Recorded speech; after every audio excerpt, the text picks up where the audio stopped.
culturales de ACNIE. Hoy nos acompaña Enrique Sueiro, nacido en Pamplona, que es doctor en comunicación por la Universidad de Navarra y profesor asociado de la IE Business School. Es un auténtico experto en comunicación directiva y médica. Con 30 años de experiencia ha formado y asesorado a directivos y profesionales de ámbitos empresariales, científicos e institucionales. Tiene una amplia trayectoria de premios, con el premio Speaker 2013 del Manager Forum y con el premio Conferenciante 2019 de Ejecutivos y finalista de premios No Square al Mejor Libro de Empresa 2020 con Brújula Directiva. Otras obras son Saber, Comunicar, Saber y Comunicar o No Ser. Tiene amplia experiencia internacional de colaboración con medios de comunicación, con sociedades científicas y con universidades especialmente americanas. ¿Por qué está aquí? Pues está aquí porque acaba de publicar un libro con el sugestivo nombre de Mentiras creíbles y verdades exageradas sobre la leyenda negra española. Él pone mucho énfasis en decir que él no es historiador, cosa evidente, pero sí nos ha dicho que ha leído más de 30 libros para ilustrarse sobre este tema. Evidentemente, la leyenda negra española ha vertido muchos ríos de tinta y más allá de su componente histórico, que es el que es, lo que ha sido siempre es un problema de comunicación.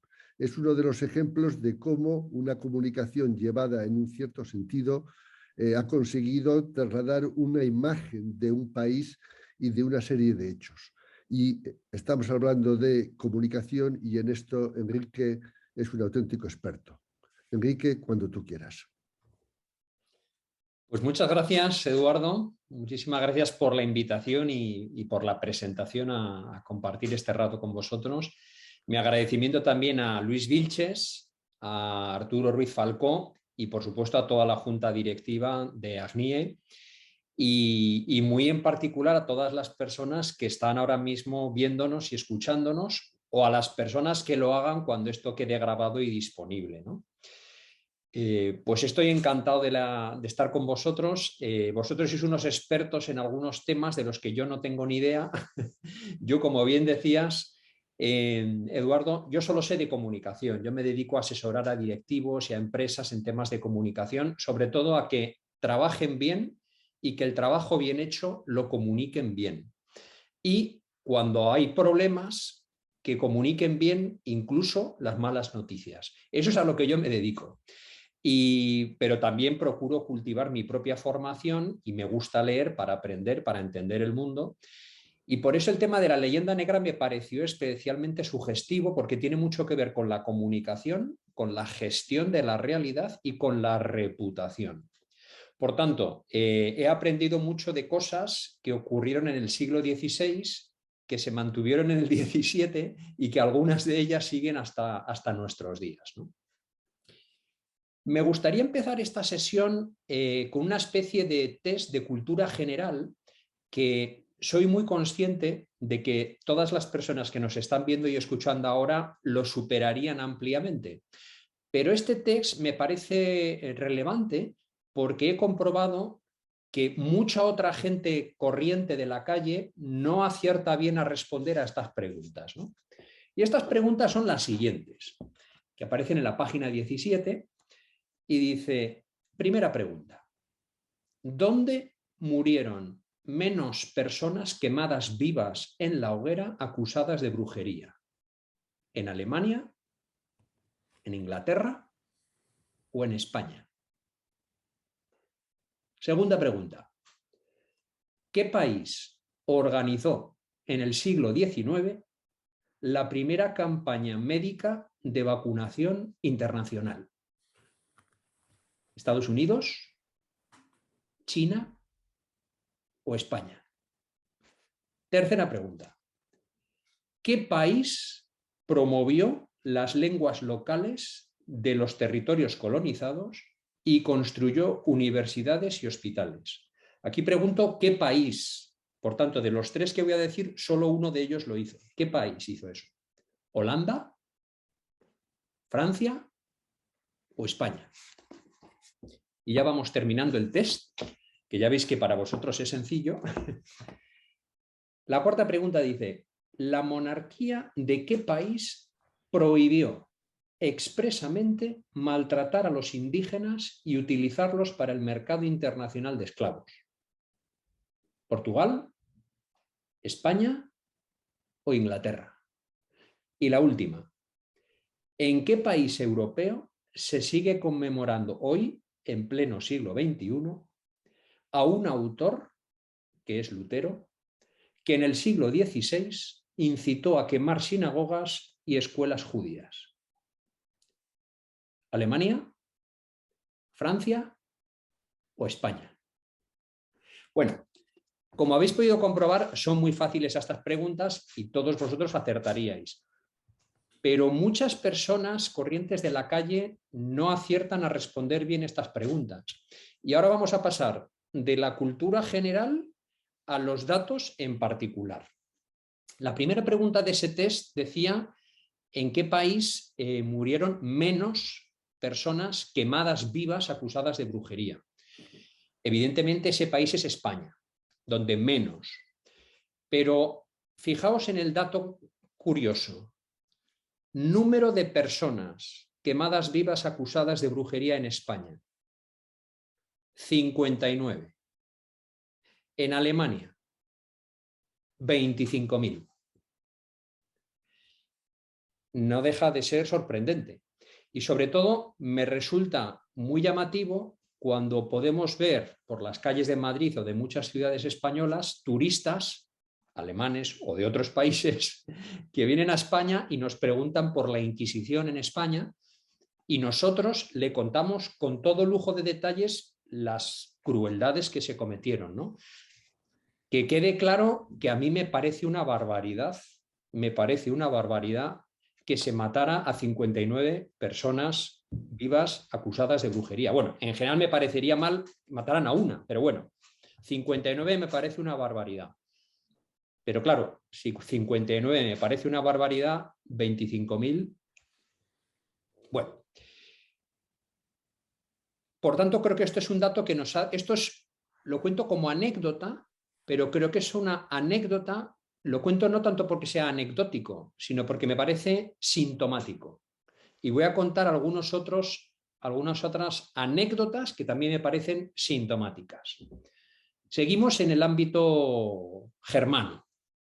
Hay un historiador alemán que se llama Alexander von Randa, que contaba lo siguiente, que denunciaba lo siguiente, que aparecía en una enciclopedia alemana, cuando uno consultaba la voz imprenta.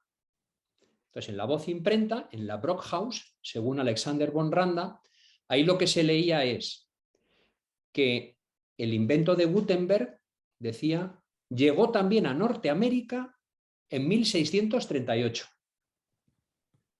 Y este autor alemán, este historiador alemán, dice, ese dato es rigurosamente cierto, pero tan cierto como lo que afirma es lo que omite. Y es que un siglo antes, en 1535, la imprenta había llegado a México, llevada por los españoles. México, que también es Norteamérica. Y este historiador alemán, Alexander von Randa, dice, parece que hay algunos autores para los que aquello que no debe existir, sencillamente no existe. Vamos con la tercera anécdota. Y después de las anécdotas pasaré a las ideas de fondo que me gustaría compartir con vosotros y que son 3 y que las contaré a continuación. Vamos con la tercera anécdota. La tercera anécdota lo llamo la comparación JJ. Y se trata de lo siguiente. Es la historia de Juan y la historia de Jorge. Juan es Juan Latino, o también llamado Juan de Sesa. Este señor fue el primer hombre negro que accedió a una cátedra en una universidad en España en el siglo XVI. La cátedra de Gramática y Lengua Latina en la Universidad de Granada. Este señor, Juan de Sesa, también conocido como Juan Latino, era de origen etíope, negro, y como digo, accedió a la cátedra en España en el siglo XVI.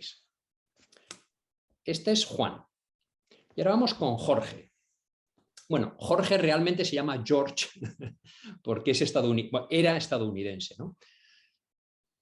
Y es el primer hombre negro que no es que accediera a una cátedra, es que es el primer hombre negro que pudo estudiar en una universidad en Estados Unidos. Se llama George McLaurin y lo hizo en la Universidad de Oklahoma. ¿Sabéis cuándo? Hemos dicho que Juan de Sesa, Juan Latino, en España en el siglo XVI. George McLaurin en el siglo XVI, no. ¿En el XVII? No. ¿En el XVIII? No. ¿En el XIX? Tampoco. En el siglo XX, 1948, George McLaurin pudo estudiar en la Universidad de Oklahoma, eso sí, en un rincón apartado de los blancos. Siglo XVI, siglo XX, España, Estados Unidos. ¿Esto es anecdótico?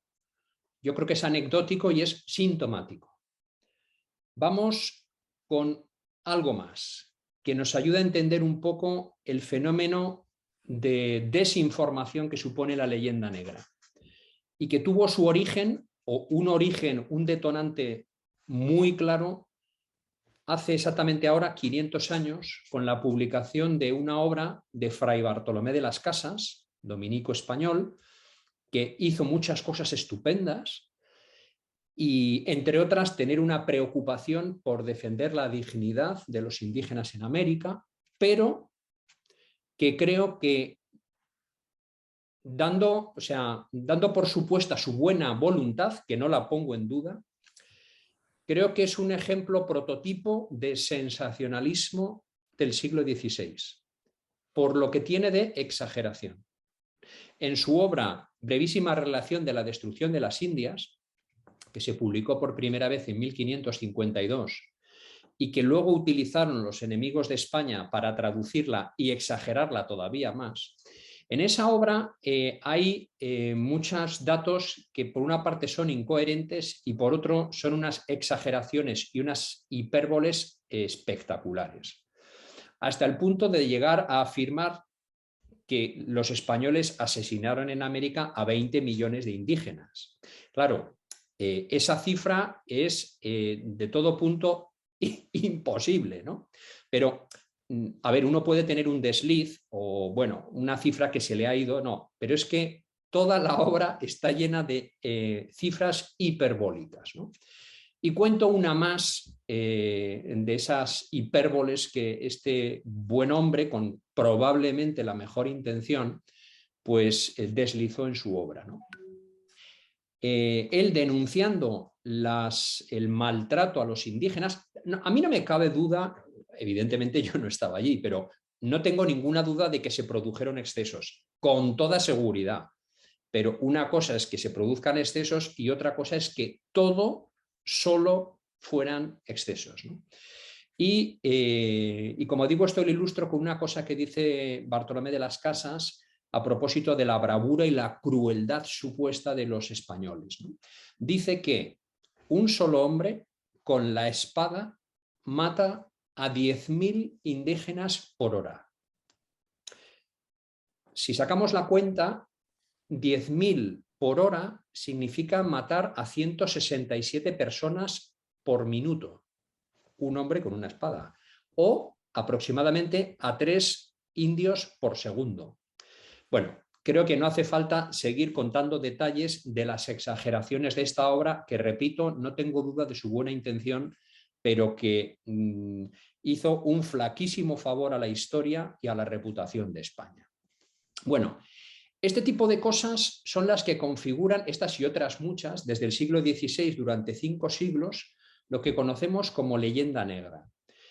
La leyenda negra podemos describirla como una serie de estereotipos que transmiten una imagen distorsionada y falsa de la realidad histórica de España al magnificar lo más negativo y silenciar lo más positivo. Y existen las dos cosas, existen cosas positivas y cosas negativas, pero cuando magnificas las negativas y silencias o minimizas las positivas, pues hay una distorsión y en el fondo estás transmitiendo una falsedad. El fenómeno de desinformación, bueno, ahora le llaman fake news, pero es lo mismo, es desinformación o falsedades. Ese fenómeno se alimenta, por una parte, por esto que acabo de decir, de exagerar lo negativo y silenciar lo positivo, mientras que en otros países lo que han conseguido es justamente lo contrario. Han conseguido silenciar sus páginas más negras de su historia y magnificar o engrandecer sus logros, que por supuesto que también los tienen. Por tanto, esta gestión asimétrica de la realidad es lo que a lo largo de 5 siglos ha conseguido gota a gota crear esa leyenda que lo peor de todo es que nos la creamos los propios españoles. ¿De acuerdo? Entonces, llegados a este punto, creo que la clave es reconocer que todo país y especialmente todo gran país tiene luces y sombras. Y mi propuesta, y aquí es donde vienen las 3 ideas fundamentales que me gustaría compartir con vosotros esta tarde, es ¿qué hacer con esas luces y con esas sombras? Pues hacer 3 cosas. 1, conocerlas. 2, asumirlas. Y 3, gestionarlas con proporción. Tanto las luces como las sombras. Voy a desglosar un poco estas 3 ideas. Conocer. Conocer las luces y las sombras tiene que ver con la inteligencia, tiene que ver con leer. Por eso es muy difícil, por no decir imposible, que en una sociedad en la que no se lee o se lee poco, se conozca lo suficiente para conocer, como digo, las luces y las sombras. Tiene que ver con leer y tiene que ver con relacionar. Lo que algunos llaman inteligencia contextual, que es saber relacionar bien las cosas clave. Y cuando uno conoce y hace ese esfuerzo por saber qué pasó, qué se hizo bien y qué se hizo mal en los siglos precedentes de la historia española, uno se da cuenta, por ejemplo, que un precedente evidente de lo que hoy conocemos como los derechos humanos y el derecho internacional procede de la legislación promovida desde España, por ejemplo, con las leyes de Burgos de 1512, o las leyes de Valladolid de 1513, o las leyes nuevas promulgadas en Barcelona en 1542, y muy en particular las leyes de Indias de 1680, y que son un compendio de 9 tomos y más de 6.000 reglamentos. Esto hay mucha gente que lo desconoce. Hay muchas personas que magnifican el efecto de, por ejemplo, la Revolución Francesa, con esa famosa tríada de valores que todos conocemos de libertad, igualdad y fraternidad. Yo no pongo en duda que esa revolución tuvo algún efecto positivo, pero desde luego esos 3 valores no eran novedosos. Y desde luego una cosa es lo que se decía de palabra y otra lo que se ejecutaba, y digo ejecutaba en el estricto sentido de la palabra, porque realmente en siglos precedentes esto ya estaba plasmado en la legislación española, como digo, en estas leyes que he mencionado. Por tanto, eso tiene que ver con conocer. Por eso es tan importante la comunicación y que la gente reciba la información de las cosas que han pasado. Y conocer la realidad. Y no distorsionar y falsear la realidad. Otra cosa es que a uno la realidad no le guste. Pero si no te gusta, puedes cambiarla. Pero la puedes cambiar hacia el futuro. Pero lo que no se puede cambiar es el pasado. Y en este sentido, a propósito de conocer, me parece también especialmente relevante, no me quiero extender en ello, pero no quiero dejar de mencionarlo, la importancia de la educación. La educación, una manera de blindar a una sociedad frente a los totalitarismos y frente a los populismos, es potenciar y blindar la educación para que uno conozca bien las cuestiones clave de su propia historia. Lo dejo ahí porque este tema daría para mucho más, ¿no? Como digo, estamos con las luces y las sombras, he dicho, conocerlas, asumirlas y gestionarlas con proporción. Ya hemos visto lo de conocerlas, el conocimiento. Vamos con la segunda parte, asumir. Así como conocer tiene que ver con la inteligencia, asumir las luces y las sombras tiene que ver más con la voluntad. Tiene que ver con querer asumir lo que pasó, lo bueno y lo malo. ¿Y qué ocurre? Pues que no hay suficiente evidencia para quien no quiere ver, ni argumento válido para quien no quiere comprender, ni experiencia suficiente para quien no acepta la realidad. Asumir tiene mucho que ver con apertura mental y estar abierto a conocer cosas que igual nos hacen cambiar de opinión. Yo tengo especial reticencia a las personas que nunca cambian de opinión en nada. Yo cambio de opinión, hombre, no todos los días, evidentemente, pero conforme voy leyendo y voy conociendo cosas, voy modificando la percepción y el conocimiento que tengo. Y por tanto, a veces cambio mi opinión. ¿Por qué? Porque recibo una información que antes no tenía.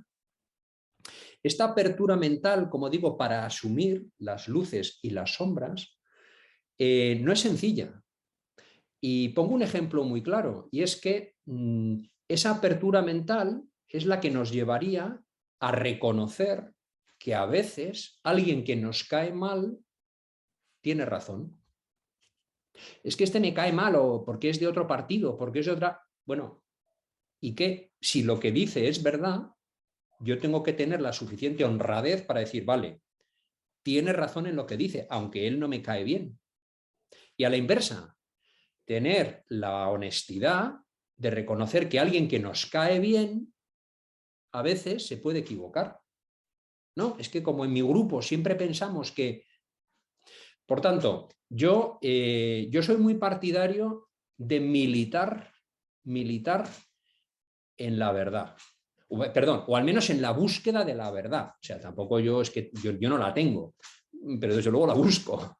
Y entonces creo que es compatible tener convicciones, tener preferencias, tener gustos, faltaría más, pero creo que una manera de hacer razonable y armonioso y que la sociedad y las personas crezcamos como tales, como personas y como sociedad, es tener esa apertura para, vale, yo tengo estas convicciones, pero por encima de mis convicciones está la realidad de las cosas. O sea, hoy es jueves, ¿no? Sí, hoy es jueves 30, ¿no? Puede que a mí no me gusten los jueves, pero yo no puedo negar que hoy es jueves. Entonces, bueno, eso es un ejemplo muy trivial, ¿no? Pero esto trasladado a muchas otras cosas, especialmente de la leyenda negra y otros temas que tienen mucha... que son como muy polémicos, ¿no? Pues yo creo que parte de la polarización y parte de la tensión y la crispación que a veces se vive, creo que se desvanecería si todos fuéramos aliados de la verdad o de la búsqueda de la verdad. La tenga quien la tenga. Y si buscando la verdad reconozco que yo estaré equivocado, pues no pasa nada. O sea, creo que lo honrado es reconocerlo y ya está, ¿no?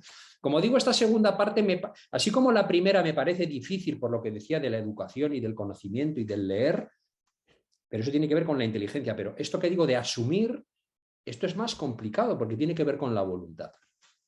Y aquí hay una cuestión clave que también me gustaría destacar. Y es que comprender el pasado no significa justificarlo.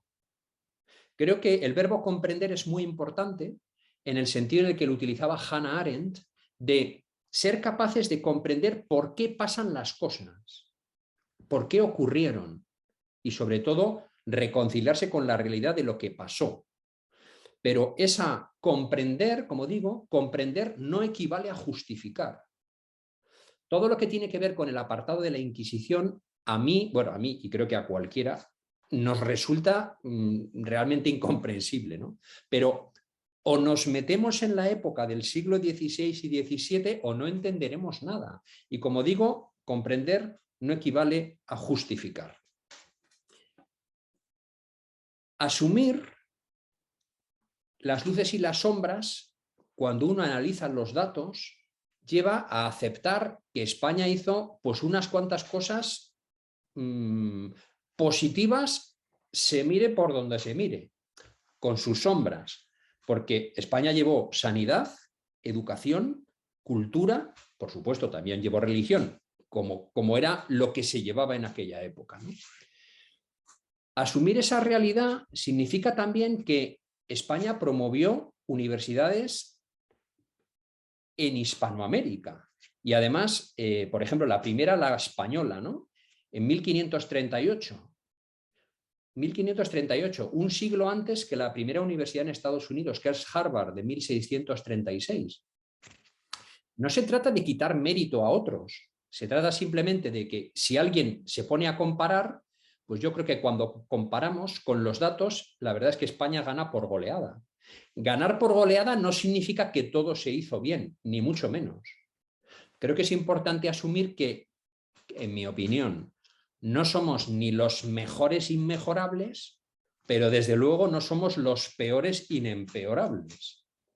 Y esto es una de las cosas que yo he procurado un poco con este libro, o sea, huir de los extremismos. A mí no me gusta ni la extrema defensa ni el radical ataque. A mí me gusta llevarme bien con la realidad, sobre todo con la realidad del pasado, para conocerla. Y si la realidad es positiva, mantenerla y fomentarla. Y si la realidad es negativa, intentar cambiarla en el futuro. Pero no negar las cosas que han ocurrido, ¿no?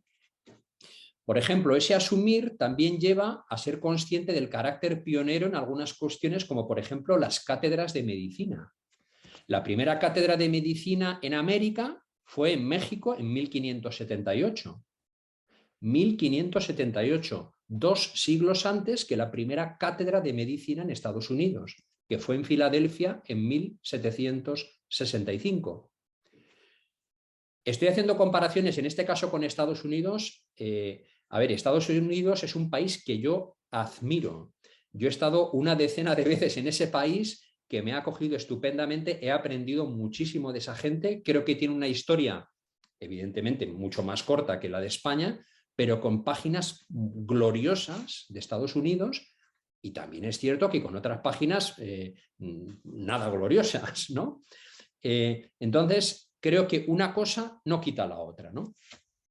Y un último detalle a propósito de conocer estas cosas y el carácter pionero, ¿no? de España en algunos aspectos. Y es que España, a diferencia de otros imperios posteriores, no impuso la lengua, el español, como excluyente en América. A ver, por supuesto que lo fomentó, faltaría más, hombre, si era la lengua, el castellano, pero no lo impuso como excluyente.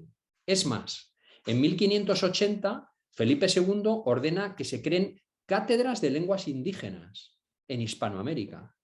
Y ahí tenemos, por ejemplo, la de la universidad, 2 cátedras de la Universidad de San Carlos en Guatemala, con 2 lenguas autóctonas que son el pipil y el cachiquel. Bueno, esto también es importante saberlo, porque creo que es una diferencia. Y vamos ya con la tercera de las ideas. Había dicho, con las luces y las sombras, conocerlas, asumirlas, y la última es gestionarlas con proporción.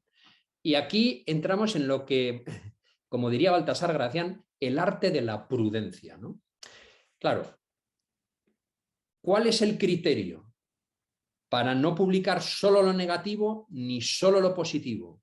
Pues para mí hay una idea fundamental, y es ni magnificar lo puntual ni silenciar lo habitual. Y esto ocurría en el siglo XVI y sigue pasando hoy. Hoy los que leemos bastantes periódicos, nos damos cuenta cómo hay algunos medios, que lo que hacen es magnificar lo puntual. Una cosita pequeña, magnificarla. O una cosita poco representativa, estar continuamente hablando de ella. ¿Qué se consigue con eso? Que algo que es irrelevante acaba pareciendo muy importante. Y el efecto inverso también se da. Cuando de algo que es muy relevante, muy importante, muy trascendental para la vida de las personas y de los países, cuando de algo de eso no se habla, lo siendo importante acaba siendo irrelevante. Y por tanto, de ahí la importancia que decía al principio de lo de conocer. Cuando en una sociedad la gente lee y es capaz de leer y leer entre líneas, es muy difícil, no es imposible, pero es más difícil engañarla. ¿Me explico? Bueno, un detalle al respecto. Sobre no magnificar lo puntual y la importancia de contextualizar.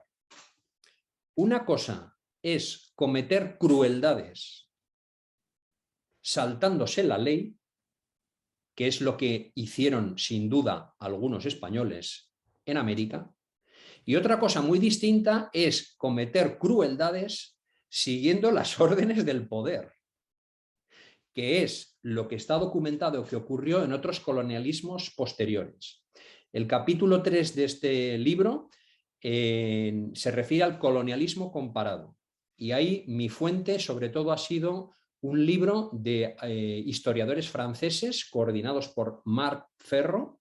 El libro es un libro, en fin, no es para bueno, es para cualquiera, pero vamos, quiero decir que tiene 1000 páginas y lo que hace es un análisis de todos los procesos colonizadores, de los españoles, por supuesto, pero de los franceses, ingleses, holandeses, belgas.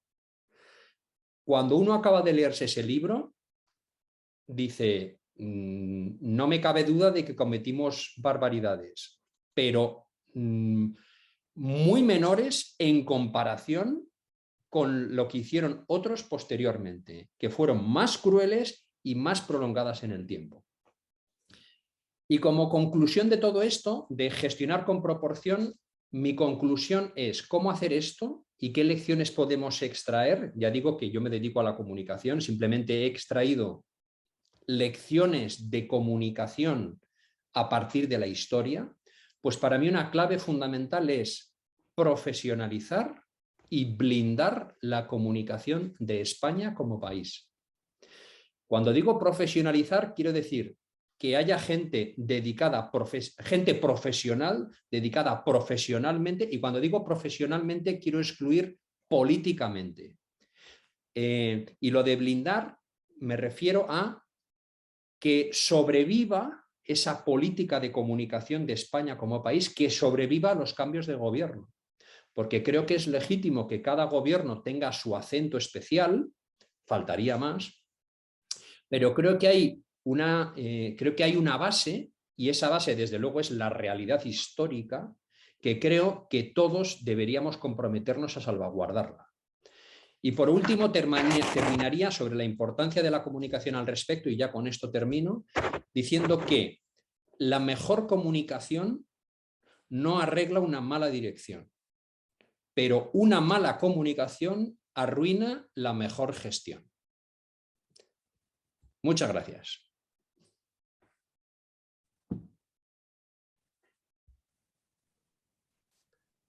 Enrique, buenas tardes. Muchas gracias por esta conferencia, por esta charla.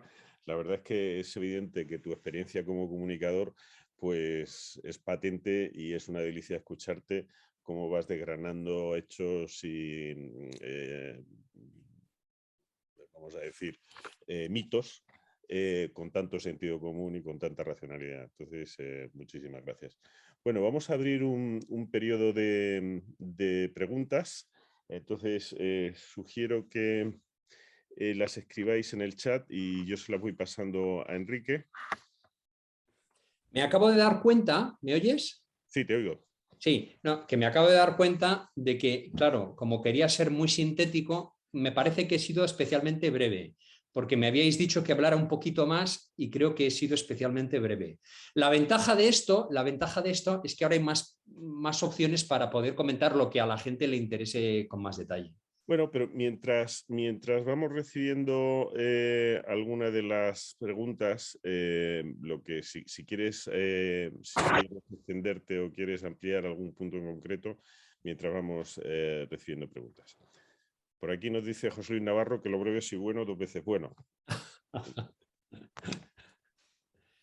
Mira, en ese sentido sí que me parecía importante, bueno, creo que ha quedado claro, ¿no?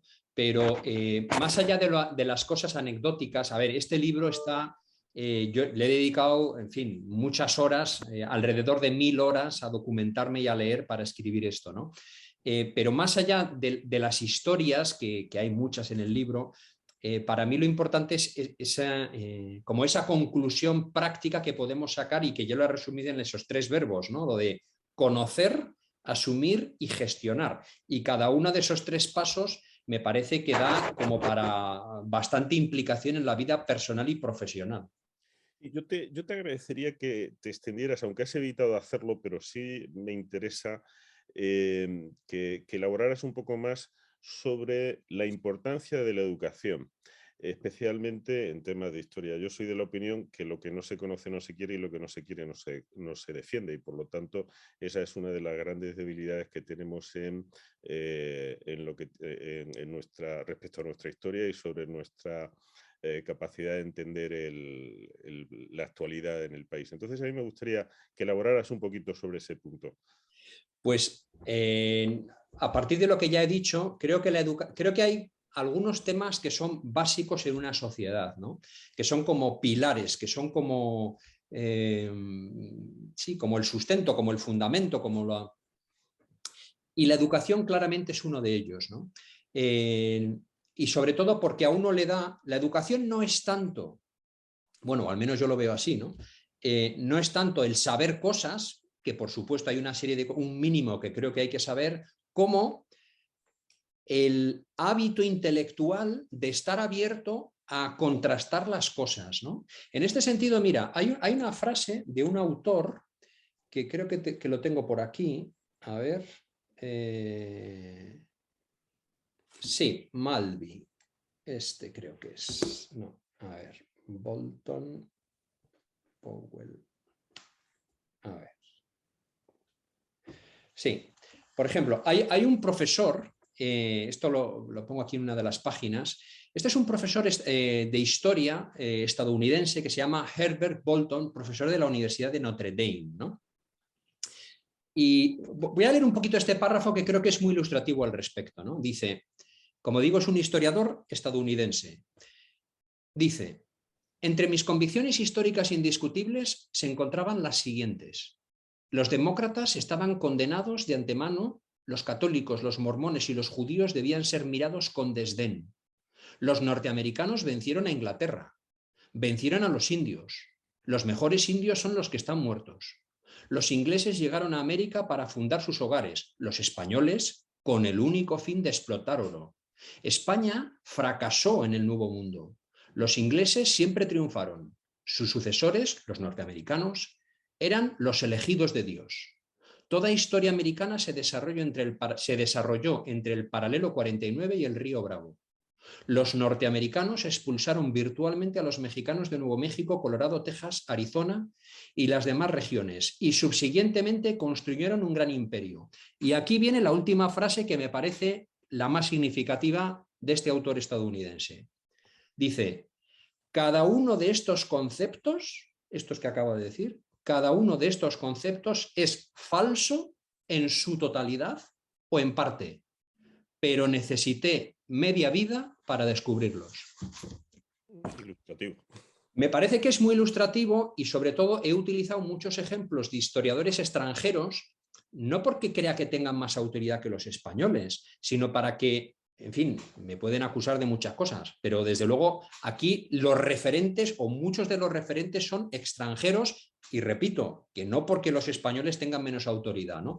Claro, que este señor diga que ha necesitado media vida para darse cuenta de que lo que le habían enseñado y las cosas que tenía en su cabeza eran falsas en su totalidad o en parte, Eso es apertura mental, ¿eh? Pues oye, ya se va calentando el ánimo para hacer preguntas y tenemos aquí una pregunta de Bernardo Rabasa sobre cuál fue moralmente el uso de los indígenas en la conquista de México por Hernán Cortés.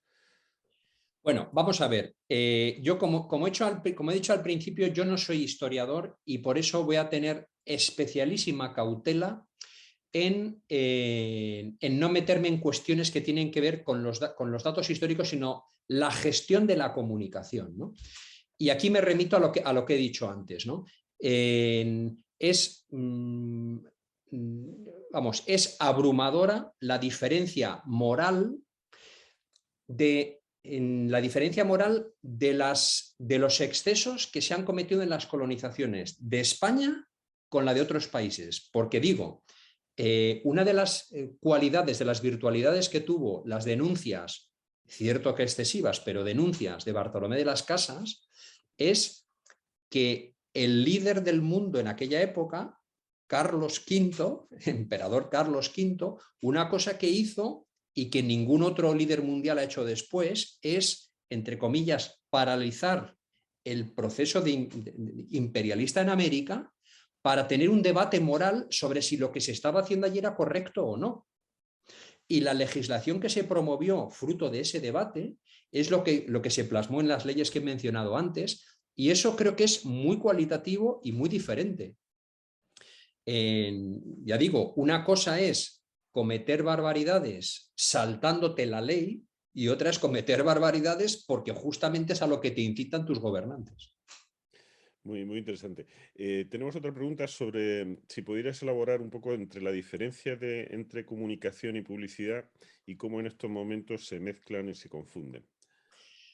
Vamos a ver, son ámbitos diferentes, evidentemente, pero también es cierto que son cercanos y próximos, ¿no? La publicidad es anunciar algo de manera comercial para que te compren algo. Y yo a lo que me refiero con comunicación y en lo que yo trabajo es en gestionar la relación de las personas con la realidad. Hay un concepto muy importante en comunicación directiva, que es a lo que yo me dedico cuando asesoro a directivos en empresas, que es la gestión de las percepciones. Las percepciones son el juicio que hacemos a partir de la realidad. Y por definición, las percepciones no siempre coinciden con la realidad. ¿Cuál es la clave y el papel más importante de un directivo? Bueno, de cualquier persona, vamos. Procurar que las percepciones coincidan con la realidad. Entre otros motivos, porque todas las personas actuamos a partir de nuestras percepciones. ¿Qué ocurre? Que cuando tu percepción no casa con la realidad, estás actuando sin base en la verdad. Y claro, la verdad tiene una serie de características muy distintas, bueno, totalmente opuestas de la mentira. O sea, la verdad tiene un poder unificador. La verdad, por definición, es creciente, es unificadora, es aglutinadora, es integradora.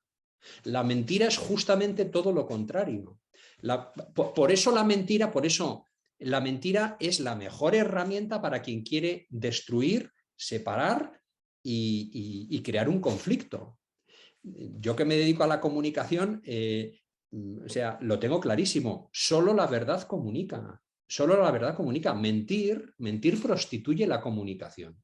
Otra cosa es que algunos se amparen en la mentira para intentar convencer a alguien y durante un cierto periodo de tiempo lo pueden conseguir. De hecho, la leyenda negra lo que tiene de paradigmático es que es una mentira que es que dura 500 años. Esto es lo espectacular, ¿no? Pues la verdad que muy interesante. Voy a dejar una pregunta al hilo de esto que has estado comentando, lo voy a dejar un poco para el final. Y de Ignacio, ¿hay diferencias en lo positivo y en lo negativo en la presencia española en lo que son actualmente los distintos países americanos y Filipinas? ¿Hubo un tratamiento diferente? ¿Hubo una comunicación, un relato diferente? Yo sobre todo he leído lo que tiene que ver con Hispanoamérica. De Filipinas no sé lo suficiente y no tengo elementos de juicio para pronunciarme al respecto. Lo que sí puedo decir es que estas características que he desarrollado aquí sobre las luces y las sombras, de conocerlas, asumirlas y gestionarlas con proporción, creo que, uno, deberíamos empezar en España y dos, el segundo sitio sería en Hispanoamérica. Absolutamente de acuerdo. Hay otra pregunta por parte de Arturo Ruiz Falcó. Es sobre qué podemos copiar de franceses y británicos en relación con la comunicación de nuestra imagen como nación. Yo aquí añadiría a los holandeses, además de a los franceses y británicos. Pues vamos a ver. Claro, es que me vienen a la cabeza algunas cosas perversas que han hecho algunos de ellos, no voy a decir quiénes, porque es que, a ver, antes de responder a esto, claro, hablar de estos temas, claro, uno puede parecer que tiene algo contra, de verdad, yo no tengo nada contra nadie realmente, no tengo nada contra los holandeses, nada contra los franceses, nada contra los ingleses y mucho menos contra los ingleses, los franceses y los holandeses de hoy, que, oye, tienen su pasado como nosotros el nuestro, pero no son responsables de lo que pasó hace 500 años, ¿no? En el caso, por ejemplo, de los holandeses, una cosa que ocurrió, porque eso está constatado, que es algo perverso y que yo lo que voy a hacer es describirlo simplemente para que no lo hagamos, pero para que aprendamos la lección. Una de las cosas que más contribuyó a establecer y desarrollar y expandir la leyenda negra fue la traducción de la obra de Bartolomé de las Casas a otros idiomas. Y muy en particular las versiones que hicieron especialmente holandeses. Y añadiría un detalle más. En aquella época, siglos XVI-XVII, que fueron las ilustraciones de un ilustrador belga que se llamaba Theodore de Braille, que lo que hizo fue a las traducciones exageradas de la obra original de las Casas, que ya era exagerada, añadió la ilustración que exageraba todavía más lo que allí se ponía. Claro, las ilustraciones, o sea, los dibujitos de unas crueldades espectaculares que, o sea, asustan hoy y me imagino que asustarían muchísimo en el siglo XVI y el XVII, ¿no?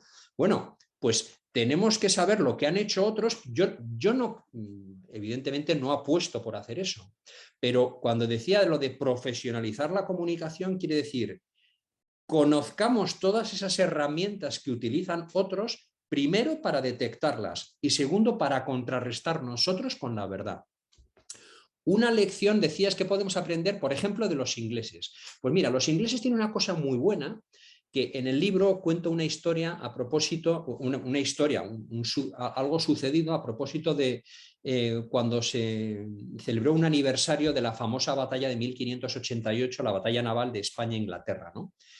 Es un paradigmático ejemplo de cómo algo concreto, específico y desde el punto de vista militar naval, que fue menor, hacer el gran mito. Y además, una cosa que hacen muy bien en general los ingleses es potenciar los mitos como factores de unificación patriótica. Y una última lección que se me ocurre al respecto, de todo lo que he visto que hacen otros países. Algunos, acabo de poner el ejemplo de Inglaterra, ¿no? O sea, a partir de algo que tiene más de mito que de realidad, o sea, eso les une como británicos, ¿no? Bueno, pues mi propuesta, de hecho en el libro acaba con lo que llamo 55 reflexiones ejecutivas, y que son eso, reflexiones, o sea, que las he pensado, y ejecutivas, que es para actuar y para hacer cosas. Y una de las que propongo es que tenemos muchos motivos para celebrar datos históricos, no leyendas. Muy, muy interesante. Precisamente tenemos una pregunta de José Ramón Prada que nos pide un poquito más de elaboración y de clarificación sobre que lo pasado no equivale a justificar, pero está claro que cada época tiene sus valores. Que te quería que explicaras un poquito más sobre ese punto. Pues muy sencillo, vamos a ver. A mí, yo tengo que hacer un esfuerzo intelectual para comprender lo que pasó en el siglo XVI, porque, claro, mi mentalidad es del XXI. Y a mí me gustaría que en el siglo XXIV se pusieran en la mentalidad del siglo XXI si se ponen a analizar lo que yo digo y escribo y hago ahora mismo, ¿no? Voy a poner un ejemplo. Hoy nadie discute, bueno, nadie sensato, creo, discute que el sistema democrático, pues, hombre, desde luego no es perfecto, pero es, creo que de los posibles, pues probablemente el mejor, ¿no? O el más aceptable, ¿no? Bueno, esto hoy, como digo, me parece que es prácticamente indiscutible entre la gente sensata, creo. Pero esto no siempre ha sido así. Pues esto que para nosotros hoy nos parece evidente era la pena de muerte en el siglo XVI por motivos religiosos. Bueno, 16 y 17, bueno, y en muchos sitios incluso hoy, ¿no? Entonces, yo no estoy justificando eso, simplemente debo hacer un esfuerzo mental por saber que, a mí me parece raro, pero lo que a mí me parece raro hoy, entonces era lo habitual. Bueno, vamos a abordar dos últimas preguntas, en algún caso alguna reflexión. José Luis Navarro nos comenta que en las escuelas alemanas se cuenta como genocidio el papel de España en América. Sin embargo, no se habla del papel de Alemania en África Occidental. Es una gestión de su propia historia y de su propia comunicación. ¿Qué podrías elaborar sobre esto? A ver, una de las, como digo, el libro termina con 55 reflexiones ejecutivas. Y las 55 reflexiones ejecutivas están divididas en 3 apartados, que los llamo premisas, estrategia y táctica. Y en las premisas hay una que es fundamental y dice exactamente así: no asumir como incuestionables premisas que son falsas. Quiero decir, la pregunta esta viene a propósito de una expresión, una palabra que es genocidio. Cualquiera que empiece una conversación o un debate diciendo no, porque el genocidio de los españoles, perdona, o sea, esa conversación con amabilidad hay que cortarla. O sea, no puedo asumir como incuestionable esa premisa que es falsa. Entonces, o interiorizamos estas cosas o estaremos debatiendo a ver que si hoy es jueves. Oye, perdona, hoy es jueves. Otra cosa es que a ti te gusten más los sábados, pero hoy es jueves. ¿Me explico? Entonces, eso me parece un asunto importante, ¿no? Y a este respecto me gustaría también hacer una mención a algo que me parece relevante desde el punto de vista de la comunicación, y es el uso del lenguaje. Y voy a poner 2 ejemplos muy sencillos. Uno, es mucho mejor, en mi opinión, decir Hispanoamérica que Latinoamérica. Latinoamérica es una expresión que la promovieron especialmente franceses hace no demasiado tiempo y que cuando uno dice Latinoamérica está hablando de que lo que unifica es lo latino de origen latino, ¿no? Y por tanto, por supuesto que hace referencia a España, pero incluye otros países, Francia, Portugal. Es evidente que esos países tuvieron su influencia y tienen su influencia en América, pero creo que es desproporcionado, o sea, no hay proporción entre la influencia de España y la influencia de esos otros países. Por tanto, cada vez que decimos LATAM, Latinoamérica o América Latina, a ver, que no es que me parezca mal, simplemente que no estamos gestionando con proporción una realidad. Yo sugiero utilizar Hispanoamérica en vez de Latinoamérica. Y otro ejemplo muy sencillo. La famosa gripe de 1918 y que mucha gente la denomina gripe. Bueno, pues creo que no hace falta decir gripe porque creo que es más importante lo cronológico que lo geográfico. Y no nos hacemos ningún favor a nosotros utilizando esa expresión. Ni siquiera cuando decimos la mal llamada gripe, pues si es mal llamada, lo mejor es no llamarla. Muy acertado. Y por último, para cerrar, una pregunta de Juan Manuel, que nos comenta que le parece muy sugerente la idea de profesionalizar la comunicación sobre España al margen de la política de cada gobierno. Entonces, pregunta, ¿podría desarrollar un poquito más esta idea? Pues se me ocurren muchas cosas, pero si la desarrollo, entonces creo que sí. No. A ver, voy a sintetizar. Yo creo que en España hay gente maravillosa y estupenda, como digo, con sus convicciones, con sus ideas, de unos partidos, de otros, y estoy convencido de que en todos los partidos, especialmente en los más relevantes, hay gente con apertura mental. Y hay gente que es capaz de priorizar la verdad histórica a sus propias convicciones. Si conseguimos que esa gente se junte para crear las bases de algo transversal y que pueda estar blindado a los cambios de gobierno, creo que nos hacemos un favor a la convivencia y hacemos justicia a la verdad. Creo además que desde el punto de vista político, no sé, yo quiero pensar que lo que une, lo que integra, lo que ilusiona es que tiene que ser muy sugerente. Hagamos amable lo bueno. Hagamos atractiva la verdad. Por supuesto, no ocultemos la verdad que no nos gusta. Eso está claro, ¿no? O sea, yo aquí no estoy diciendo que haya que... Yo jamás apuesto yo por ocultar nada que sea verdad. Lo que trato es que yo creo que esto que estoy diciendo, en fin, vamos, no creo que sea yo el primero al que se le ha ocurrido. Pues seguro que hay alguien más que lo ve así y entonces pues con, no sé, 5 o 7 personas, bueno, 7 o 70.000, ¿no? Podemos crear una cuestión común que además nos dé una estabilidad y una... y eso es, pero claro, eso requiere mirar más allá de 4 años.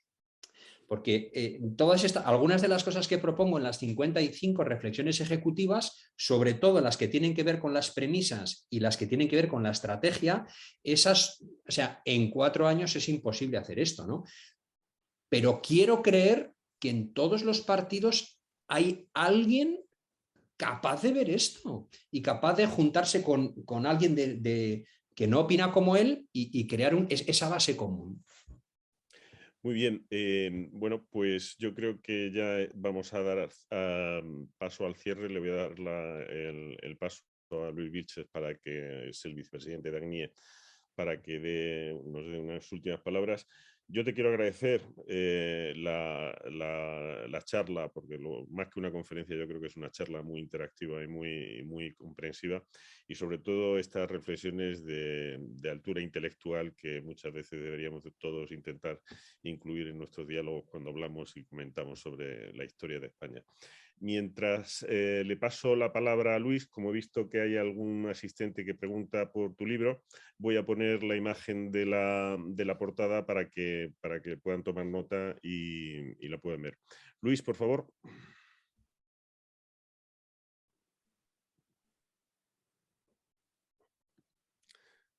Luis está silenciado, creo. Está silenciado, Luis.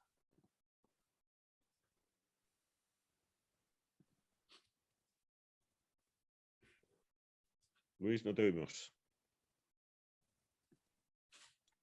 ¿Me oís ahora? Ahora sí. Muy bien. Bueno, no, simplemente disculpar mi afonía, pero en nombre de nuestro presidente, que está en Fiji ultimando la puesta a punto del PROS, que es José Solá, para zarpar hacia Guam en estos próximos días, pero allí son las 4 o 5 de la mañana, de la noche, y no ha podido atender, aunque está deseando ver la grabación. Yo creo que Enrique Sueiro nos ha relatado de una forma muy clara y pedagógica las mentiras y verdades, las primeras con proyección que resulta creíble y las segundas exageradas, una labor ampliamente comunicada y extendida, desgraciadamente, a nuestra cultura tradicional, incluso a la española, porque muchas veces yo creo que hemos sido los españoles los que hemos aceptado, no sé si de forma acomplejada, esas verdades a medias, o esas mentiras exageradas. Precisamente uno de los objetivos primordiales de ACNIE es la de difundir la verdad histórica con sus luces y sus sombras y sentirnos orgullosos de la vibrante y brillante historia de España. El otro gran objetivo es replicar la circunnavegación que hace 500 años completó Juan Sebastián Elcano. El PROS y nuestros tripulantes, en turnos de 7 a 8 en cada etapa, han completado ya la mitad de la circunnavegación, unas 25.000 millas. Esta semana zarparemos desde Fiji en demanda de Guam, después Mactán, Filipinas, las Molucas en Indonesia y luego cruzar el Índico hasta Ciudad del Cabo y remontar el Atlántico de vuelta a Sevilla, quizás haciendo un recorrido por el Caribe español. Como sabéis, en nuestra expedición, en las escalas organizamos, en colaboración con las embajadas y los ministerios de Asuntos Exteriores y el de Cultura, conferencias y mesas redondas contando con historiadores españoles y en muchos casos con historiadores locales, contando las verdades históricas que creemos reales y de las que nos sentimos además orgullosos. Y ahora además podremos incorporar las ideas, los enfoques, la orientación y proyección que hoy nos ha aportado el autor Enrique Sueiro de forma muy brillante y pedagógica. Como ha dicho Pieltain, no sé si lo habéis leído en el chat, a partir de ahora nos tenemos que convertir en apóstoles de tu mensaje, Enrique, también definido y estructurado. Por cierto, me acabo de comprar en Amazon el libro y me llega mañana. Muchas gracias, Enrique. Pues muy amable, Luis, te agradezco mucho tus palabras, incluso que compres el libro también. Y sobre todo, has mencionado algo que me parece determinante en el apartado final del libro, en el de las 55 reflexiones ejecutivas. Dentro del apartado de estrategia, justamente ahí lo que hago es definir o describir una serie de actores que me parecen determinantes para ejecutar esto. Y has mencionado algunos que aparecen en esas 55 reflexiones ejecutivas. Embajadas, ministerios y todo lo que tiene que ver con las relaciones internacionales. Y luego ahí en el apartado de tácticas, claro, es que yo voy de lo conceptual a lo estratégico y termino también en lo muy táctico, ¿no? Y en lo táctico, por ejemplo, una cosa que incluyo es la formación y el dotar de elementos de datos históricos digeribles para que los utilicen agencias de viajes, guías turísticos. O sea, lo que no puede ser es que nosotros mismos no conozcamos nuestra realidad y que cuando nos preguntan, echemos, tierra sobre nosotros mismos, o sea, que hagamos nosotros mismos hincapié en las sombras cuando podemos hacer tanto hincapié en las luces. Muy bien. Pues muchas gracias, Enrique. Ha sido un placer y hemos disfrutado muchísimo. Y no sé, y agradecer creo que ha sido Arturo, ¿no? El que ha conseguido el canal de contacto contigo. Ha sido Arturo, sí. Porque la verdad es que ha sido un acierto total y tremendo para este fin de curso, de alguna manera, que Eduardo tan brillantemente ha organizado. Eduardo. Pues nada más, simplemente felicitar y agradecer a Enrique, básicamente por el enfoque, ese enfoque de gran comunicador absolutamente didáctico y que no va a hablar de hechos concretos, sino va a saber cómo interpretar los hechos. Enrique, nada, agradecerte otra vez tu colaboración y desearte mucha suerte en todas tus actividades, que tengo la absoluta seguridad de que la vas a tener. Hasta siempre. Aquí nos vas a tener para todo lo que podamos colaborar. Muchas gracias. Y para todos, que sepáis que queda colgada en el canal de YouTube de ACNIE la conferencia. Enrique, por favor. No, que simplemente que muchísimas gracias por la oportunidad y yo todo lo que sea colaborar con conocer la verdad o verdades, en este caso referidas a España, pues a mí me motiva mucho. Y luego una última reflexión y es que, bueno, creo que ha quedado claro, pero por si acaso lo hago explícito, no pretendo ni convencer a nadie, ni siquiera tener razón.